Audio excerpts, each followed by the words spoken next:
പോർച്ചുഗീസുകാർക്കെതിരെയുള്ള യുദ്ധത്തിലെ യഥാർത്ഥ വീരൻ എന്നറിയപ്പെടുന്നത് കുഞ്ഞാലിമരയ്ക്കാർ നാലാമനാണ്.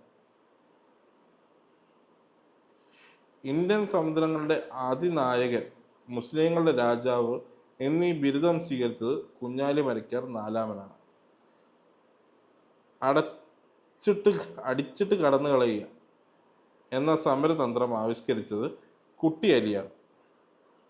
1586 മുതലും 89 സുപ്രധാനമായ 2 നാവിക യുദ്ധങ്ങളിൽ കുഞ്ഞാലിമരയ്ക്കാർ പോർച്ചുഗീസുകാരെ ദയനീയമായി പരാജയപ്പെടുത്തുകയാണ്. കുഞ്ഞാലിമരയ്ക്കാർ നാലാമനെ പോർച്ചുഗീസുകാർ ഗോവയിൽ വധിച്ചതിന് വർഷം 1600.